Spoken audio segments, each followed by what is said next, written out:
Okay, I just finished running the last batch of these through. Now this is the same 7 I've been using, and I'm now on they've been through 10 reloads, and the brass is still holding up. And when I originally started doing this, you know, I was hoping I could get 5 out of them. So I am very satisfied with, you know, if I can get 10. I'm amazed. I'm curious to see how long it takes before I actually have a failure. Okay, what this is about is reloading these Privy Partisan. This is not about the converting this or that. This is about reloading these back to these to maintain that gas seal.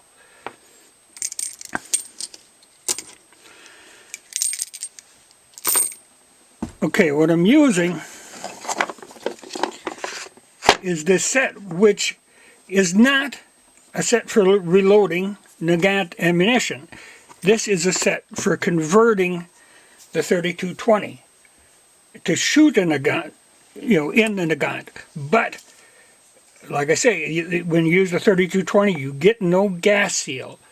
So anytime you see the load data for that conversion, that doesn't apply to this. That's a whole different thing.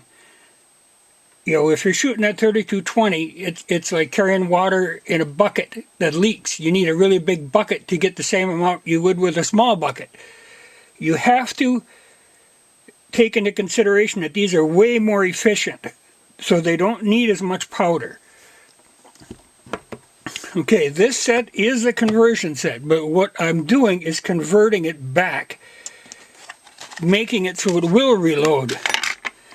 You know, that conversion only makes sense if you can't find the ammunition, and then it's just a way to make the gun go bang. But when brass is available and ammunition is available, this is the way to go. But in order to make this work, I had to change almost everything in here. Okay, we'll start out with the sizing die. Now this is the only die that is a true 7.62 die. You know, the other ones are 3220. The only change I had to make to this was this originally comes with a straight decapping pin. It doesn't do any expanding. The switch out I made was to put in the oversized decapping pin from a Mosin. Okay, that is, and they're available. You know, they look, instead of being straight, they look like this.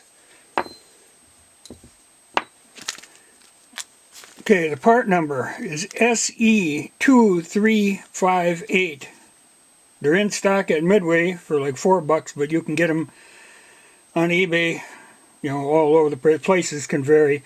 All of these numbers I'm going to be giving you are Lee numbers, and you can search at Midway, you can search on eBay, you can just Google it and it'll come up. If you just go Lee and that part number, it'll come up. Now, and I'll list all these part numbers in the description at the end, you know, so you don't have to try to write all this crap down.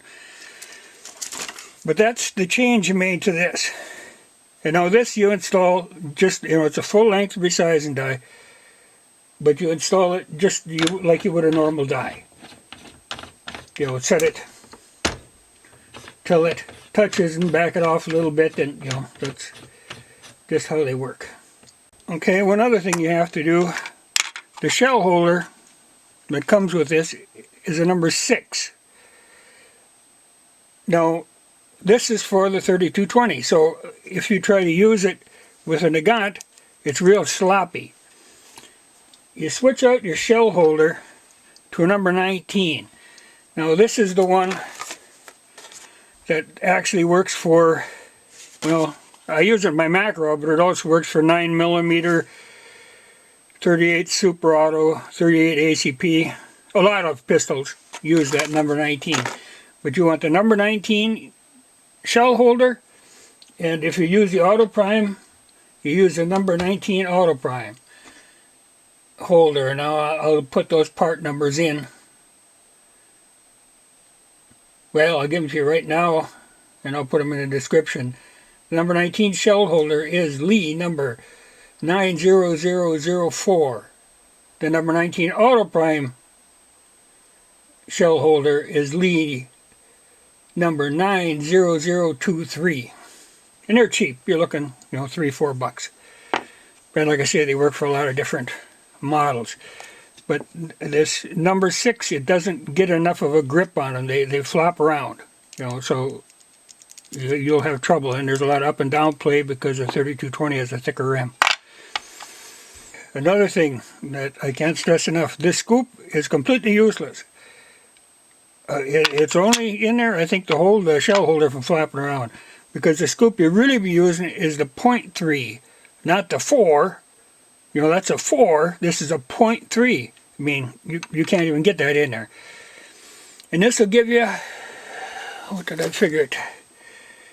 2.7 grains of unique. I'm using unique.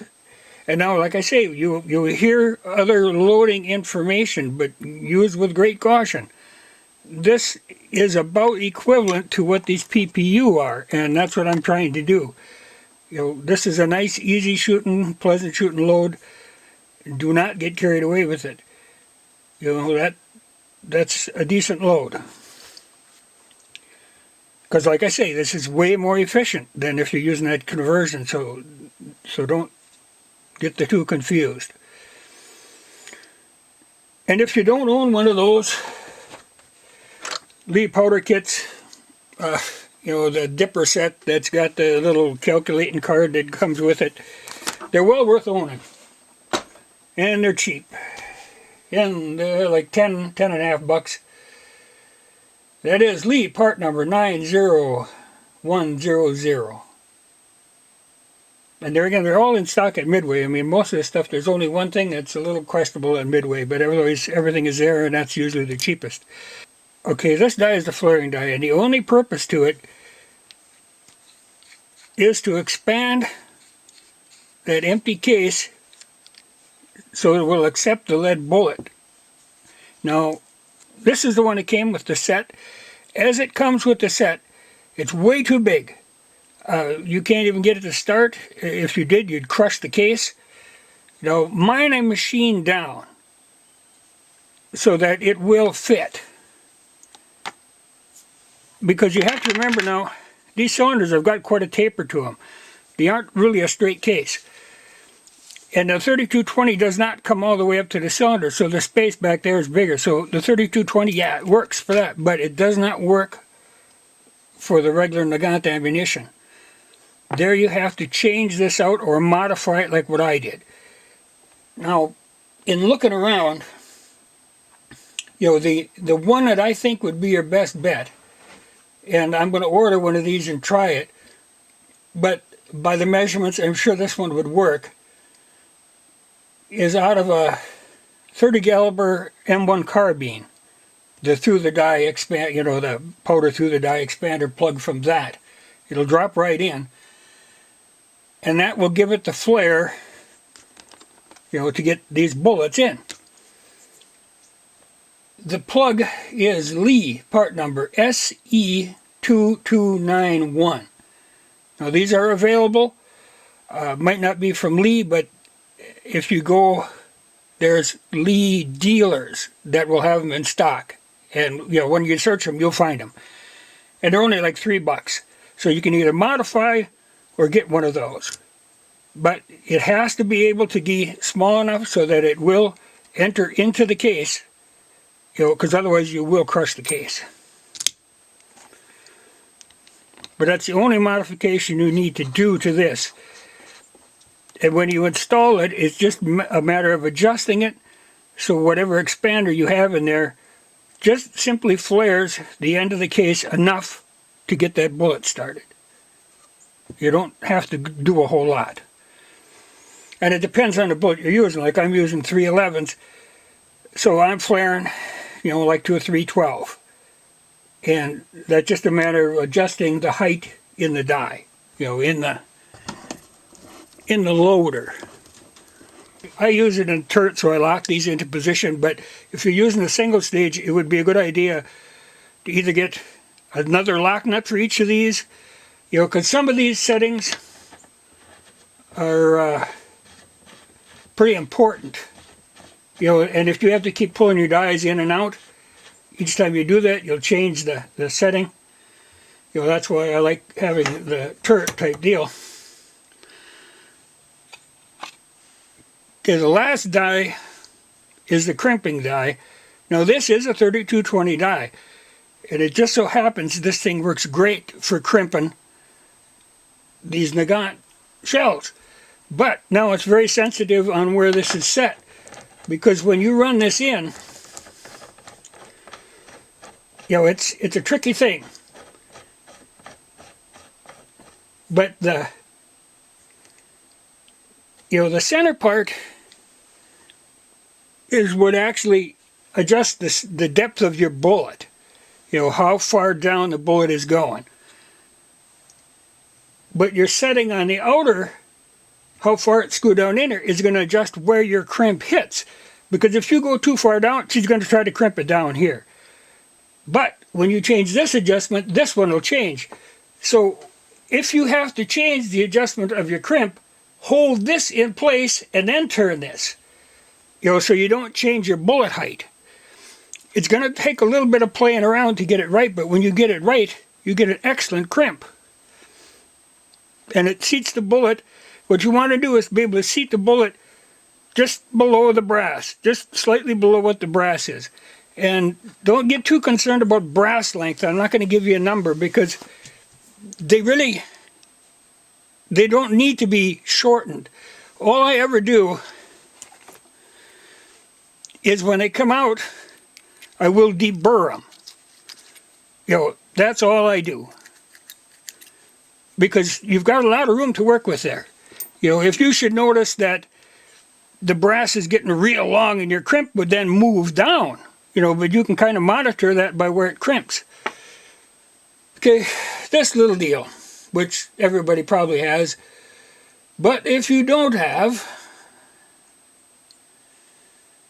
okay, this is a Lee tool, part number 90109. $4 deal, Midway has them, they're in stock. But you really don't have to worry about case length. I haven't noticed any stretch at all on them.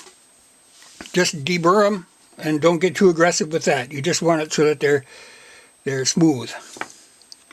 Okay, like I said about changing that expander plug out of this flaring die. Now this is the one out of the 30 caliber M1 carbine die set.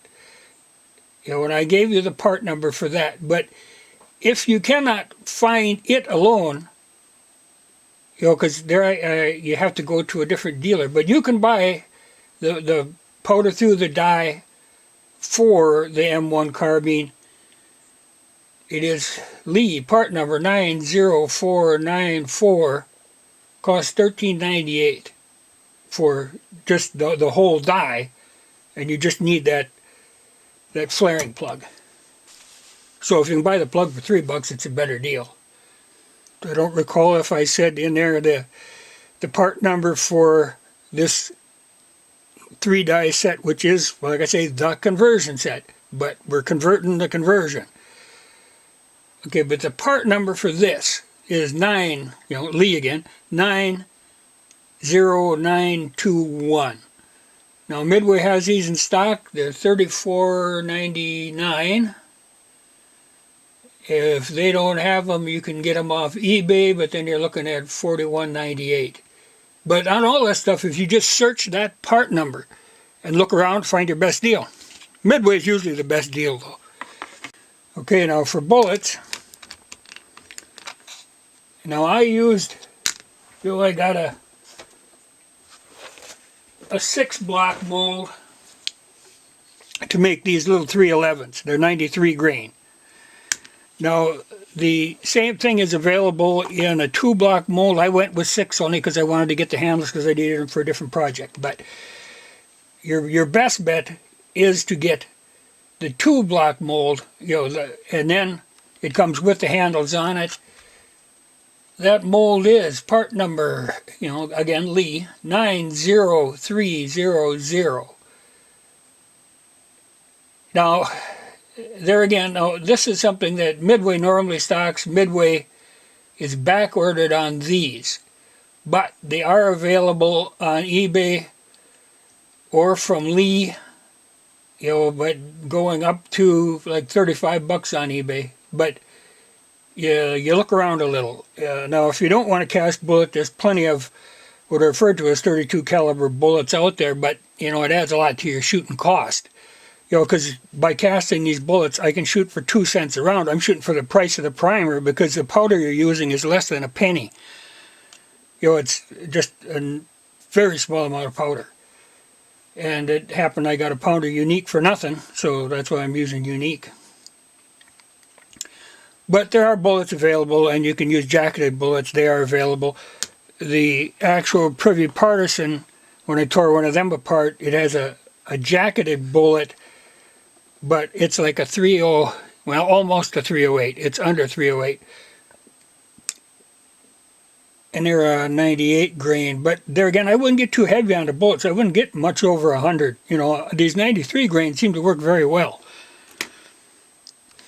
And like I say, if you can buy that mold for 20 bucks, scrounge up some lead, you'll be in business. Now these are a 311. I did run them through the sizer, but I can't see that the sizer did a hell of a lot. I did lube them with that Lee Alox lube that comes with the sizer. The sizer is Lee part number 90039. And there again, they're under 20 bucks. And for what they do, I mean, they're worth it.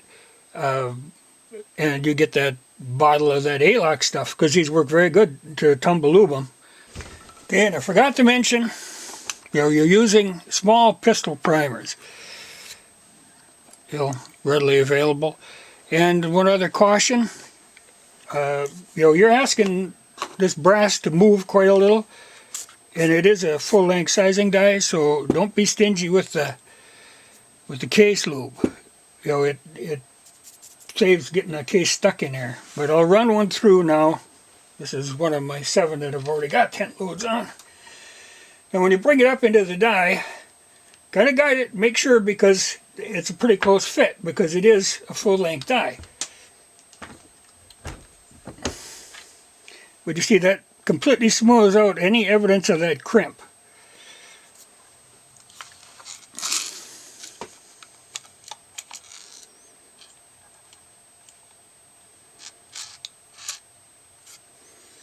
Okay, like I said, I'm using the number 19 autoprime shell holder.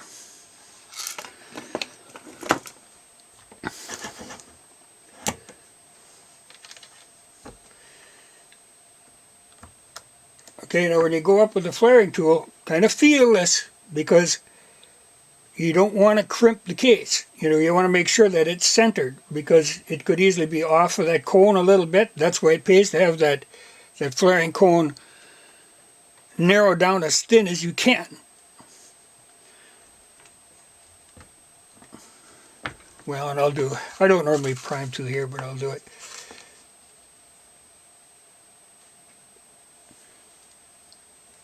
But these two, the powder dies, are made for doing that.